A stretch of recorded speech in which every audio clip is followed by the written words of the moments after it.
Every day's a new day over here. It turns out we're working on the 73 pickup that Harlan's had for many years. We've actually done a little bit of work on this over the years. But this is something he's had for quite a while. And you'll see, you know, in typical Harlan fashion, he always enjoys his little drawings on everything. As you can see, I don't know that we ever did a video on it, but that's the dash that we built up. And we had to make that chrome ring to go around it out of a piece of stainless steel rod. That's that Dakota dash. And this is a big block truck. I know he's got a bunch of wood sitting here because he wants to put a wood bed in it, even though he's got this cool topper thing, so no one will even see the wood bed. You know how people are. Customers want what they want. So, well, this is what we're going to be working on this week, it looks like.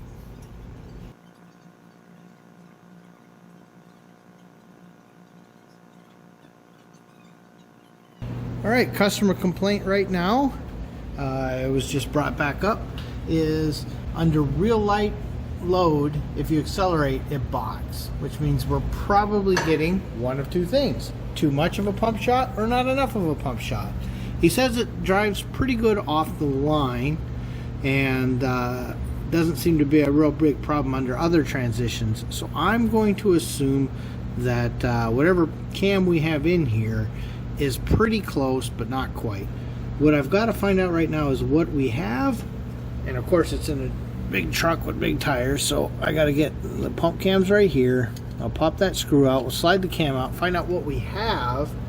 I've already started writing notes because it's Minnesota, it's March, we're not exactly doing a lot of road testing right now, so we're going to see what's there, kind of take the weight of the vehicle and, you know, the fact that it's a automatic with a big block, take all that into consideration, think about what cam to put in as our first guess, and we will go from there.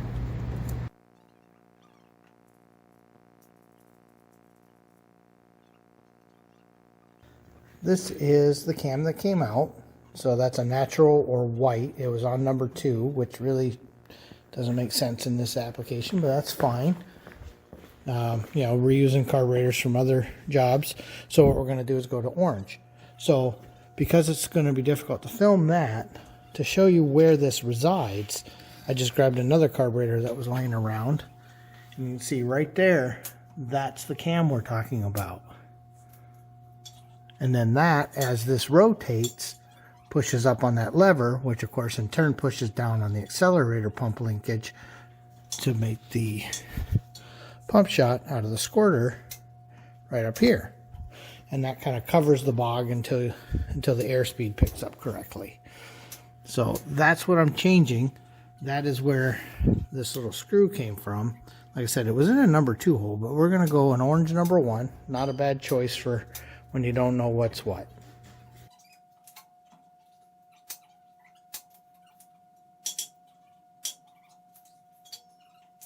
Alright, truck's going up a little bit higher.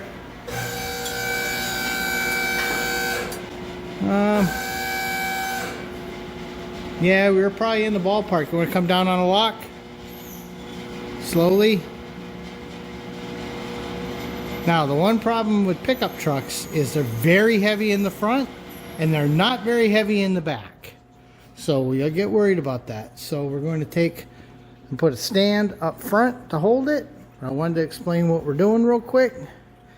We're going to go ahead and pop this exhaust off, which sounds like a 5-minute job, but it isn't, so that it can go get ceramic coated over to race coatings.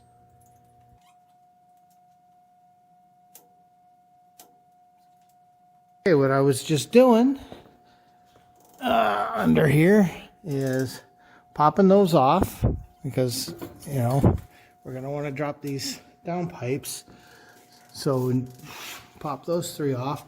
I'll do these 3 in just a minute.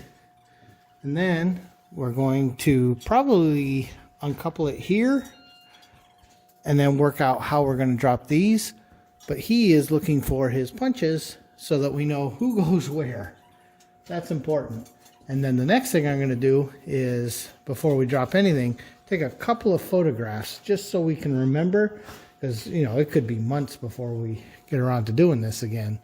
So, yeah, and like everything with an automatic, man, we just have no luck getting them to not leak. Look at this. It's leaking way up here. I don't know how. So we're always fighting those.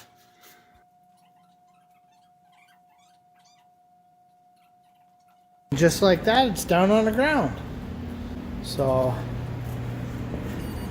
oh, John did this a while back. I don't even remember how long ago. And now it's going to Clinton to get ceramic coated, make it look nice, last a long time. This, yeah, mostly taking footage right now so we remember how it was oriented when it all goes back together.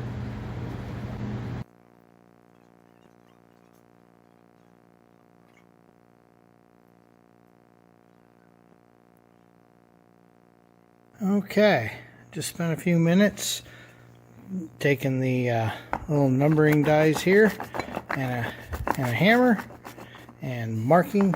I'll monkey with that in a minute. Marking the pipes to make it easier for us whenever we get around to this, because it could be a little while. Always depends how busy they are. So this way we know where everything went and we can get it all back together. You don't want to make sure that that donut's good. You might just want to order a donut. Well, actually, I bet that seals up just fine. Yeah, just clean it. It's only got about 10 miles on it. Yeah, well, you know how things go when they sit. What's that booger inside of it? I don't know. I'll have to ask John what he did that for. He'll know. See? Oh, well, it just fell out. What do you call that? Welding slag, maybe? It's crunchy like the seal. Oh, maybe he had put some, A little muffler goop. yeah, some goop on there and it hardened up. It eventually would have blew out and rattled in the exhaust. Nobody cares about that, right? Everybody always loves a few BBs in the exhaust. So, but yeah, these always look nice when they come back from Clinton. No, all shrink wrapped and pretty.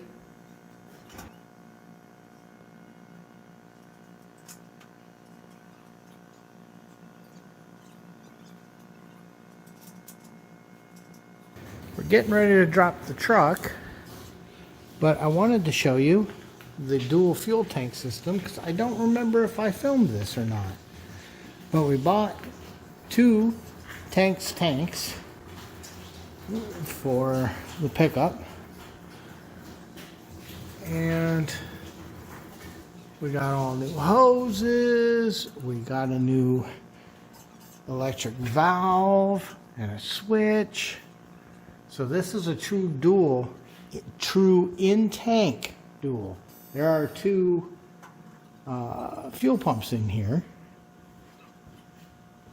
And at the moment, we are, okay, yeah, and then it comes from there, goes to the fuel filter, and goes up. At the moment, we're regulated for our carburetor, but eventually, we're going to be regulated for fuel injection in this sucker. So we made sure everything was rated for it. And it's pretty slick. It was a lot of work. Finding these things in good condition turned out to be a chore. But yeah, we even were able to reuse this rock chip cover. Yeah, that was a big project a couple years ago for us. It was fun figuring it out. It's neat when you solve a problem. Sometimes it sucks while you're doing it, but once you've got it solved, it's pretty cool. Yeah, that is the dual tank setup on the 73. So you see, there's a fuel door on that side. And if you're feeling really, really spendy, you can even fill it up on that side. So you can drive a long way.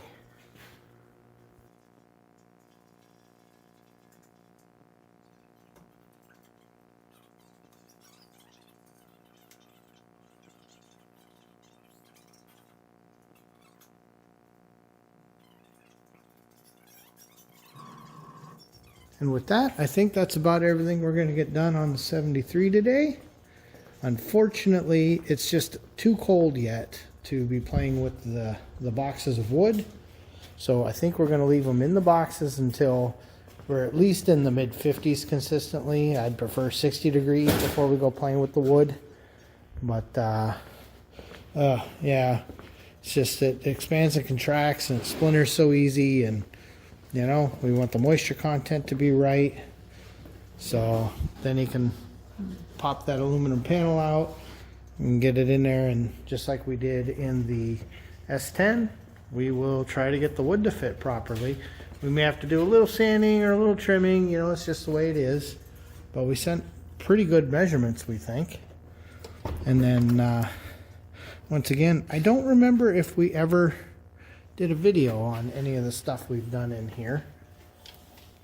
But I'm still really happy with these gauges and how the dash has come out. This really came together well. And doing all the stereo stuff that's hidden behind the seat and all that, there's a bit of work in there. So, yeah, this is a good truck. He's had it for quite a while. You know, when did you get this? In the 80s? 82. In 1982. Think of that. I was 10. So you've had this car since I was 10 years old. So.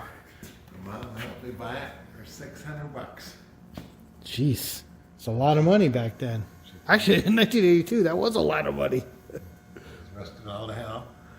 She told the guy in a couple of years he won't know it back.